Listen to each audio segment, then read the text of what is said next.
৫ই আগস্ট আওয়ামী লীগ সরকার পতনের পর কথা ছিল বাংলাদেশের সব কিছু পরিবর্তন হবে, বাংলাদেশ তার নিজস্ব সত্তায় ফিরে আসবে। এখানে আমরা দেখতেছি বর্তমানে সেই পুরনো আমলের বা পুরনো সময়ের সকল কিছুই বর্তমানে বিদ্যমান। আপনি যদি দেখেন, এই যে গেল 6 জানুয়ারি 2026 অর্থাৎ গতকালকে যে ঘটনা শাহবাগে ঘটেছে, যে যমুনা গ্রাহ করতে যাওয়া যে সমস্ত ছাত্রছাত্রীদের উপরে বা ইনকিলাব মঞ্চের নেতাকর্মীদের উপরে এই যে প্রশাসনের লাঠিচার্জ বা কেউ কেউ বলেন গুলিবর্ষণ বা টিয়ার সেল নিক্ষেপ, যেটাই বলেন না কেন, এই সমস্ত ঘটনাগুলো যদি আপনি তাকান তাহলে আপনি দেখবেন যে আওয়ামী লীগ সরকারের সময়, বিশেষ করে জুলাই আন্দোলনের সময় যে সমস্ত ঘটনাগুলো ওইটার সাথে ওইটার সাথে সম্পূর্ণ মিল। কেননা আপনি দেখবেন তখনও পুলিশ যেরকম আচরণ করেছে, এখানেও পুলিশ একই রকম আচরণ করেছে। তখন আন্দোলনকারী ছাত্রছাত্রীরা যেরকম আচরণ করেছে, আবার এখনকার এই যে আন্দোলনরত যে ইনকিলাব মঞ্চের নেতাকর্মীরা তারাও একই রকম আচরণ করেছে। এই সমস্ত বিষয়গুলো নিয়ে দর্শক আজকে আলোচনা করবো। আশা করি আপনারা সম্পূর্ণ ভিডিওটা দেখবেন এবং আপনাদের মূল্যবান মতামত কমেন্ট বক্সে লিখে জানাবেন। চলুন শুরু করা যাক। দর্শক, আপনারা জানেন বাংলাদেশের যে জুলাই আন্দোলন, সেই জুলাই আন্দোলনের কথা ছিল সব কিছু পরিবর্তন হবে, সংস্কৃতি বা রাজনৈতিক যে সমস্ত সংস্কৃতিগুলো রয়েছে এই সমস্ত সংস্কৃতিগুলো পরিবর্তন হবে। বিশেষ করে এক পক্ষ আরেক পক্ষের উপরে দায় চাপানো, দেশের ভিতরে কোনো ঘটনা ঘটলে সেই দায় আমরা দেখছিলাম যে আওয়ামী লীগ সরকারের সময়ে যে সকল দায়গুলো বিরোধী দলের উপর দেওয়া হতো, অর্থাৎ দেশের ভিতরে কোনো ঘটনা ঘটলেই এটার দায় বলা হতো বিএনপি জামাতের কাজ। এরকম ঘটনা আমরা দেখেছি। এটা হয়তো যারা আওয়ামী লীগ সমর্থক রয়েছেন তারা মানতেও পারেন বা নাও মানতে পারেন, কিন্তু সেটা তাদের নিজস্ব ব্যক্তিগত বিষয়। কিন্তু এরকম সংস্কৃতি বাংলাদেশে ছিল। আবার আপনি আরও পিছনে যদি তাকান, বিএনপি সরকারের সময়ের যে এই ঘটনাগুলো, তখনও কিন্তু যদি কোনো ঘটনা ঘটতো, কোনো দায় হতো, সেই দায়ের ক্ষেত্রে বিরোধী দলের উপরে চাপানো হতো। অর্থাৎ তৎকালীন বিরোধী দল ছিল আওয়ামী লীগ, তখন আবার আওয়ামী লীগের উপরে দায় চাপানো হতো। কেননা আমরা দেখি যে 21শে আগস্ট গ্রেনেড হামলার মতো ঘটনা ঘটছে, সেই হামলাতে বা সেই ঘটনাতে অনেকেই নাকি বলেছেন যে শেখ হাসিনার বেনেটি ব্যাগকে করে বেগ যেন আপনার এই গ্রেনেড নিয়ে গেছে, ইত্যাদি ইত্যাদি কথাবার্তা, যেগুলো আমাদের সমাজে এখনও প্রচলিত রয়েছে। এখন এই সমস্ত পুরনো যেই আলোচনা সমালোচনা বা যে সমস্ত বিতর্ক বা যে সমস্ত এই যে রাজনৈতিক সংস্কৃতি, এগুলো পরিবর্তন হওয়ার কথা ছিল। কিন্তু আমরা কি দেখলাম? আমরা কি আওয়ামী লীগ সরকার পতনের পরে ওইরকম কোনো পরিবর্তন দেখেছি? আমার তো মনে হয় না। কেননা একটা পরিবর্তন আমরা দেখিনি। আমরা বিশেষ করে যে পুলিশ প্রশাসনের যেই ঘটনাগুলো বা পুলিশ প্রশাসন যেই সমস্ত আন্দোলন দমাতে গিয়ে যে সমস্ত কাজ করতো, এই সমস্ত মানে কাজগুলোর প্রতি তো একটা বড় ধরনের বিরক্ত ছিল দেশের নাগরিকদের। কেননা আপনারা জানেন যে জুলাই আগস্টের আন্দোলনের সময় যে ঘটনা ঘটতো পুলিশের উপরে, সেখানে দায় চাপানো হতো, সেখানে পুলিশের ভূমিকা আমরা দেখেছি। আবার পুলিশের সাথে যে আন্দোলনরত যে শিক্ষার্থীরা বা আন্দোলনরতরা কীরকম আচরণ করেছে সেটাও আমরা দেখেছি। কিন্তু তারই একটা পুনরাবৃত্তি আমার কাছে মনে হয় ঘটলো, সেটা এই যে গত 6 জানুয়ারিতে, অর্থাৎ গতকালকে এই 6 জানুয়ারি 2026 যে ঘটনা ঘটেছে, যে রাজধানীতে শরীফ ওসমান হাদির মৃত্যুকে কেন্দ্র করে, তার মৃত্যুর পরে বা তার গুলিবিদ্ধ হওয়ার পরে তার ইনকিলাব মঞ্চের যে নেতাকর্মীরা রয়েছেন, তার নেতাকর্মীরা এই যে শরীফ ওসমান হাদির যে বিচারিক তদন্ত বা তার হত্যাকারীদের বিষয়ে যে তদন্ত, এটা দেশীয় তদন্তের উপরে তারা নির্ভর করতেছে না, তারা জাতিসংঘের অধীনে তদন্ত চায়, এরকম একটা তাদের দাবি রয়েছে। এই দাবির পরিপ্রেক্ষিতে তারা এই দাবি নিয়ে আমাদের অন্তর্বর্তীকালীন সরকারের প্রধান ডক্টর মোহাম্মদ ইউনূস তার বাসভবন বর্তমান যমুনাতে রয়েছে, সেই যমুনাতে যেতে চেষ্টা করেছিল। প্রতিমধ্যে বা হোটেল ইন্টারকন্টিনেন্টালের সামনে পুলিশের সাথে এই যে আন্দোলনরত শিক্ষার্থীদের যেই ধাওয়া পাল্টা দেওয়া ঘটেছে, সেখানে অনেকেই বলা হচ্ছে যে আহত, গুলিবিদ্ধর কথাও বলা হচ্ছে। এখন এই অবস্থার পরিপ্রেক্ষিতে যে তাহলে পুলিশ প্রশাসন এত কিছু করার পরে পুলিশ প্রশাসনের চরিত্র কি পাল্টায়নি? তাহলে আপনি দেখেন, এই যে হাদির মৃত্যুর ঘটনাটাকে কেন্দ্র করে আমরা কত নাটকীয় মোড় দেখলাম। আমরা দেখলাম যে বিদেশে অবস্থানরত একজন সাংবাদিক, বিশেষ করে আল জাজিরার সাংবাদিক জুলকারনাইন সায়েদ, তিনি বললেন যে এই যে হাদির খুনিরা পালিয়ে গেছে, বিদেশে পালিয়ে গেছে বা ইন্ডিয়াতে আছে, ইত্যাদি ইত্যাদি। পরবর্তীতে আমাদের দেশের প্রশাসনের পক্ষ থেকে জানানো হয়েছে আওয়ামী লীগের কোন এক নেতার সাথে মানে যে খুনি ফয়সাল সম্ভবত নামটা, তার সম্পর্ক রয়েছে, ইত্যাদি ইত্যাদি কথাবার্তা। কিন্তু এই এই সমস্ত বিষয়গুলা মনে হচ্ছে যে হাদির যে সমর্থক গোষ্ঠী বা ইনকিলাব মঞ্চ তারা মানতেছে না।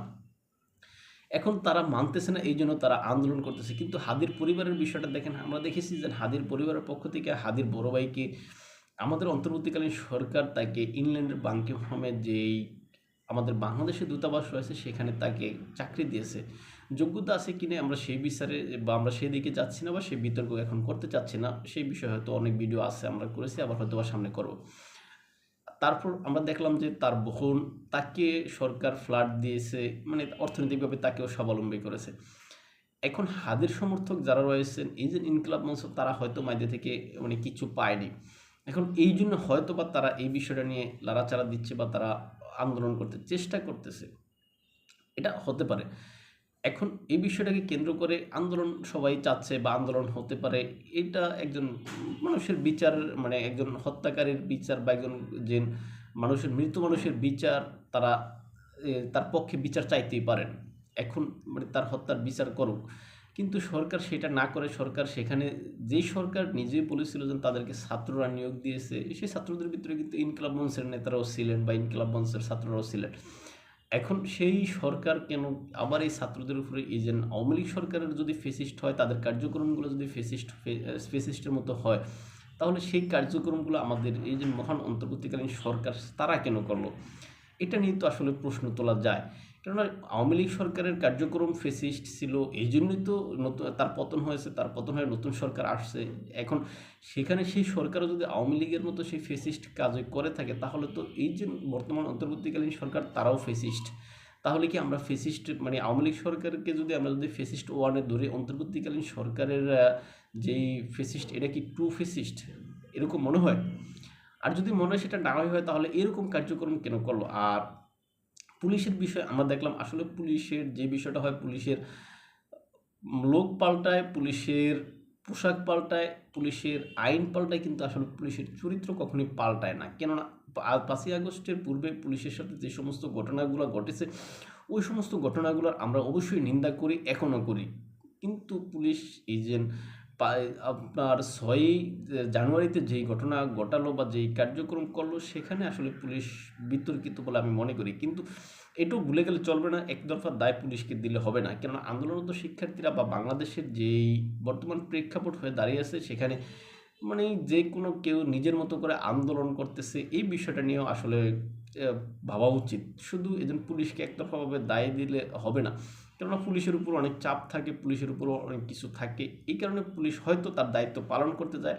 যখন পুলিশ তার দায়িত্ব পালন করতে যায়, তখন হয়তো শিক্ষার্থীরা বা প্রতিপক্ষ বললে ভুল হবে, যখন যারা আন্দোলন বা প্রোটেস্ট করে, তারা যখন পুলিশের উপরে সহিংস হতে চায়, তখন পুলিশ আসলে নিষ্ক্রিয় থাকতে পারে না, পুলিশ তার সেই পুরনো রূপে ফিরে আসতে চায়।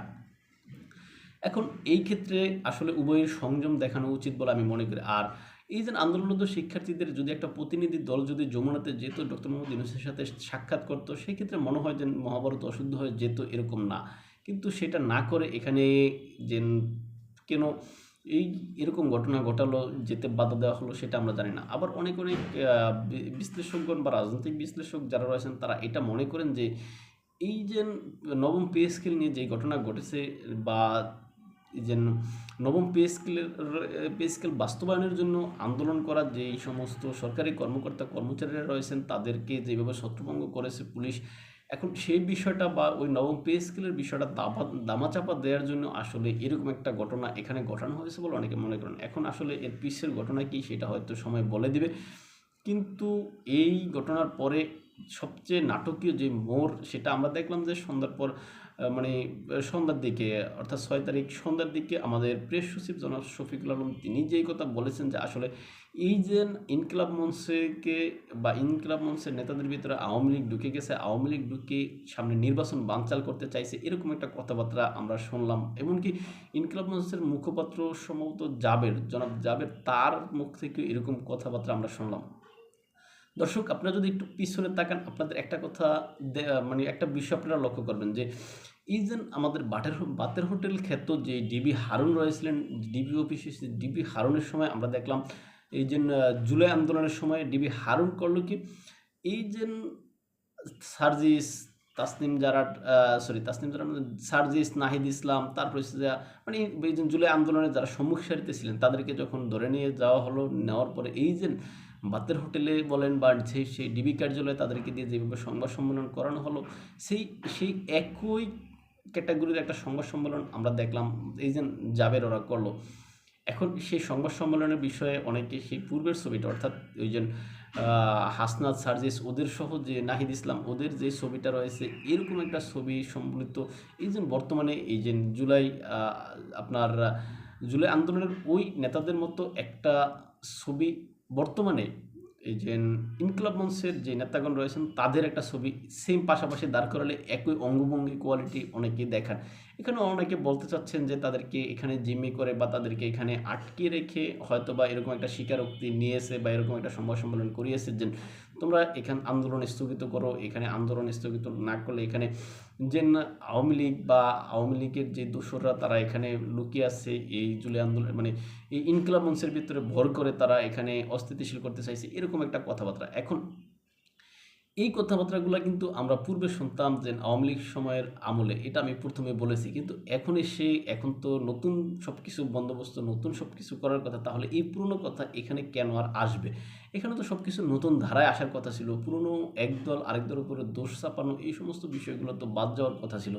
এখানে যেন আওয়ামী লীগ যদি ফেসিস্ট হয় তার কার্যক্রমগুলো ফেসিস্ট, বর্তমান সরকার কেন ফেসিস্ট আচরণ করে, আবার আওয়ামী লীগ সরকার যে সবসময় অন্য দলের উপরে দোষ চাপাতো, বর্তমান সরকার বা বর্তমান যারা রয়েছেন তারা কেন শুধুমাত্র আবার কার্যক্রম নিষিদ্ধ থাকা আওয়ামী লীগের উপরে দোষ চাপাতে চাচ্ছেন? এটা কি তাদের কোনো কৌশল কিনা, নাকি নির্বাচনকে আসলে বাধাগ্রস্ত করতে গিয়ে তারা নিজেরাই এখন বর্তমানে যে অর্থাৎ নিজেরা বলতে এখানে ইনকিলাব মঞ্চ নিজেরাই এখন এখানে মানে কোণঠাসা হয়ে পড়েছে, এই জন্য তারা মূলত এই কৌশল নিয়েছে?